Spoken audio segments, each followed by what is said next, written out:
네, 오늘 사무엘상 14장 1절부터 7절까지 말씀으로 리더의 자격이라는 제목으로 하나님 말씀 나누겠습니다. 오늘 성경에서는 사울 임금의 아들인 요나단이라고 하는 사람이 역사에 전면적으로 등장하는 장면입니다. 여러분들 너무 잘 아시죠? 요나단 그러면 우리한테는 어떻게 더 많이 알려져 있냐면 다윗의 절친, 요즘 우리 젊은 친구들 말로 베스트 프렌드, 베프라 그래요. 베프. 가장 친한 친구가 요나단입니다. 그런데 이 관계가 보통 이상한 관계가 아니에요. 사울하고 다윗은 장인하고 사이 장서지간인데 원수같이 돼버렸고요. 반면에 요나단하고 다윗은 처남매부간이잖아요.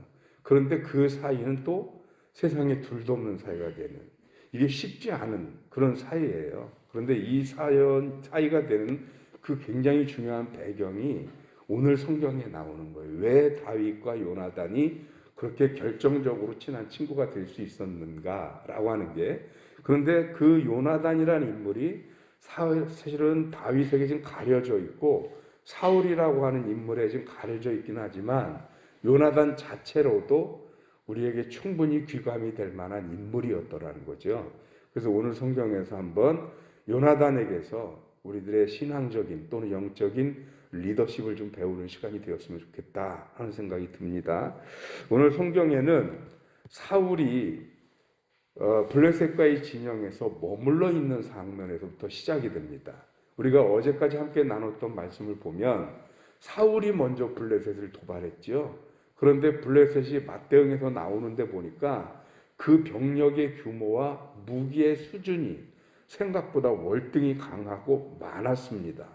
그러다 보니까 사울이 이제 사무엘의 도움을 받아서 제사를 지냈고 그리고 이 전쟁에 임하고는 있는데 선뜻 공격을 하지 못하고 있는 거예요. 근데 그때 그러던 어느 날, 이게 오늘 그래서 본문 시작이 하루는 이렇게 시작되잖아요. 우리 옛날식으로 하자면, 옛날 얘기식으로 하자면 어느 날 이렇게 시작될 수 있는 거거든요. 그래서 사울의 아들 요나단이 자기의 무기를 드는 자와 같이 진영에서 아버지한테 알리지 않고 몰래 빠져나갑니다. 여기서 무기를 드는 자라는 얘기는 여러 가지로 해석이 되는데, 그냥 제가 짐작컨대 아마 이 요나단의 경호 또는 보디가드이자 수행원 정도 이렇게 되지 않을까 싶습니다. 그래서 그가 이제 요나단과 같이 블레셋 진영으로 가게 됩니다. 갔더니 그 블레셋 진영이 저 멀리 보이고 이스라엘과의 국경 지역에 바위로 막 가져져 있고 어느 도시나 어느 진영이나 가면 성로나 막루가 있고 거기 보초 서는 부대들이 가장 먼저 있지요. 그들을 공격하려고 요나단이 마음을 먹습니다. 그러면서 자기의 그 수행원, 보디가드인 그 무기를 도는 소년에게 얘기를 하는 겁니다. 그 얘기가 오늘 가장 중요한 핵심인데 6절입니다. 6절 우리 같이 보겠습니다. 6절 같이 읽습니다. 요나단이 자기의 무기를 든 소년에게 이르되 우리가 이 할례 받지 않은 자들에게 건너가자. 여호와께서 우리를 위하여 일하실까 하노라. 여호와의 구원은 사람이 많고 적음에 달리지 아니하였느니라. 요나단의 마음에는 결심이 섰습니다. 어떤 결심이냐면 이 척후병으로 나와 있는, 그래서 이 보초를 서고 있는 이 병사들을 공격하려고 마음을 먹습니다. 그런데 자기들은 단 2명밖에 되지 않아요. 아무리 척후병이라 본대가 아니라고는 하지만 그래도 그들이 숫자가 적지는 않았을 겁니다. 그런데도 요나단이 뭐라고 얘기하느냐? 하나님이 혹시 만약 우리를 도우신다면 우린 이길 수 있다. 왜? 여호와의 능력은, 여호와의 구원은 사람이 많고 적음에 있지 않기 때문에, 사람이 적더라도 하나님이 함께 하시면 얼마든지 이길 수 있다라고 하는 얘기입니다. 그랬더니 그 7절도 만만치 않습니다. 그 무기를 든 자가 같이 읽습니다. 무기를 든 자가 그에게 이르되 당신의 마음에 있는 대로 다 행하여 앞서 가소서. 내가 당신과 마음을 같이하여 따르리이다. 예, 요나단을 향해서 하는 얘기입니다. 당신 마음에 그렇고 당신 믿음이 그렇다면 앞서가십시오. 그러면 저도 따라가겠습니다. 근데 그냥 따라가는 게 아니고 마음을 같이하여 나의 리더이고 나의 주군인 요나단과 마음과 생각을 똑같이 해서 당신이 하나님의 구원이 사람의 많고 적음에 있지 않다고 믿는다면 나 역시 그렇게 믿고 따라가겠습니다. 라고 하는 얘기예요. 이게 리더의 자질입니다. 리더의 자격은 자기는 안 가면서 가라고 하는 게 리더가 아니고요. 자기가 그 길을 앞서가는 게 리더입니다. 그런데 오늘 요나단이 가겠다고 하니까 이 앞서가는 요나단의 믿음의 결단을 보고 그 무기를 든 소년이 얘기하는 거죠. 저도 따라가겠습니다. 라고 하는 겁니다. 이게 리더입니다. 저는 오래전 봤던 드라마의 한 장면이 너무 강력하게 남아서 제가 잊지 않는 게 있어요. 저는 가끔 드라마 보다가도 은혜를 받아요. 근데 그 드라마가 뭐냐? 꽤 오래전에 된 건데 배용준이라는 배우가 주인공으로 나왔던 광개토대왕이라는 드라마였어요. 근데 거기서 아주 축풍낙엽으로 공격하는데 광개토대왕이 그렇게 넓은 지역을 정복할 수 있었던 데는 속전속결이 비결이었다고 그래요. 그러다 보니까 병력이 생각보다 그렇게 많지 않았다고 합니다. 그러다 굉장히 위험한 그런 상황에 처했어요.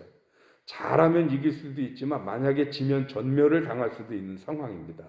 그래서 마지막 결전을 앞두고 그림자처럼 광개토대왕을 따라다니면서 극강의 고수라고 알려진 자신의 경호대장을 향해서 얘기합니다. 그동안 고마웠다고. 어쩌면 여기가 우리들의 무덤이 될지도 모른다고. 그랬더니 그 경호대장이 하는 얘기입니다. 저도 수없이 많은 전장에 나섰지만 단 한 번도 두렵지 않은 적이 없었습니다. 매 순간 두려웠습니다. 매 순간 무서웠습니다. 그런데 임금님과 같이 죽는다면 이분과는 죽어도 좋다고 생각했습니다. 그래서 임금님 옆에 머물 수 있었습니다. 임금님과 함께여서 행복했습니다. 이런 얘기를 해요. 도대체 그 리더는 어떤 리더이기에 임금님과 함께라면 죽어도 좋다고 생각했습니다. 제가 목회하면서 그 한마디가 저한테 굉장한 영향을 끼쳤던 것 같아요. 제가 목회하면서 과연 성도님과 더불어 생활하면서 우리 교우들과 목회자가 과연 목사님과 같이라면 망해도 좋고 힘들어도 좋고 배고파도 좋습니다. 이런 말을 내가 들어볼 수 있을까? 그래서 그런 목회를 하고 싶었어요. 정말로 그런 리더가 되고 싶었고 얼마나 그만큼 제가 실천했는지는 모르겠습니다만 그것이 제 목표였고 제가 가는 방향이고 싶었던 거죠. 여러분 우리 이 자리에 새벽에 오시는 분들은 적어도 우리 교회에 중직들이 많이 오시잖아요. 이 새벽에 오시는 분들 그리고 지금 뭐 형편이 안 돼서 이게 제가 아침마다 녹음해서 드리면 그걸 보시는 분들의 그분들도 마찬가지예요. 그분들도 다들 교회의 리더 집단이잖아요, 사실은. 그렇다면 그 리더의 자질, 리더의 자격은 어때야 하느냐? 오늘 요나단처럼 그리고 비록 드라마 속에서 아름답게 미화됐는지는 모르지만 그 광개토대왕처럼 함께라면 죽어도 좋습니다. 라는 얘기를 들을 만큼 앞에서 앞서가고 본이 되는 모습을 보여야 하지 않을까 하는 거죠. 그러면 여기서 우리가 숙제가 하나 남게 되죠. 그 숙제가 뭐냐면 요나단은 도대체 어떤 믿음을 어떤 신뢰를 자기 신하에게 보여준 것일까? 그랬더니 요나단은 오늘 6절 속에 힌트가 있는데 다른 게 아니고요. 하나님을 신뢰했기 때문에 그 신뢰를 바탕으로 자신의 말이 나오는 거예요. 자신의 믿음과 확신이 나오는 거예요. 즉 하나님을 신뢰했기 때문에 사람에게도 신뢰를 줄 수 있었던 그런 거죠. 그런데 만약에 우리가 하나님을 향한 확고한 믿음과 신뢰가 없으면 다른 사람에게 과연 우리가 신뢰를 줄 수 있는 사람이 될까? 왜냐하면 인간적인 우리들의 능력과 우리들의 할 수 있는 범위는 너무나도 한계가 작기 때문입니다. 그런데 하나님을 신뢰하는 그에게는 우리들이 할 수 있는 한계의 범위가 하나님의 범위에까지 이르게 되는 거죠.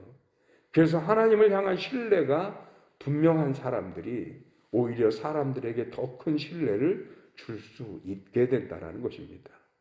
내 한계를 뛰어넘는 신뢰를 줄 수 있는 방법은 하나님을 향한 우리의 신뢰를 또는 우리의 믿음을 그들에게 그 고스란히 전해주는 것뿐입니다. 저와 여러분들이 그런 신뢰를 가지고 있었으면 좋겠습니다. 반면에 우리에게는 영원한 리더가 한 분 계시잖아요. 우리 주 예수 그리스도가 계십니다. 그래서 우리 그런 얘기 하지 않나요? 주와 함께라면 가난해도 좋아. 주와 함께라면 병들어도 좋아. 그러면서 우리 고백하잖아요. 예수님과 함께라면 죽어도 좋아. 얼마 전 수요예배 때 나눴지만 다니엘의 세 친구 사드락과 메삭과 아벳느고가 하나님과 함께라면 풀무불 속에 들어가도 좋아. 이런 고백을 그들이 했던 것 우리 기억하면서 우리의 리더 되신 예수 그리스도를 우리가 이렇게 고백할 수 있었으면 좋겠습니다. 한 사람을 향한 신뢰를 가지고도 앞서가십시오. 마음을 똑같이 해서 그 자리가 죽음의 자리라고 해도 따라가겠습니다라고 얘기하는 이 무기를 든 소년처럼, 또는 임금님이라면 함께 죽어도 좋다는 생각을 했습니다라는 광개토대왕의 경호대장처럼 우리도 주님과 함께라면 어디라도 가겠습니다. 마음을 같이 하겠습니다. 죽어도 좋습니다.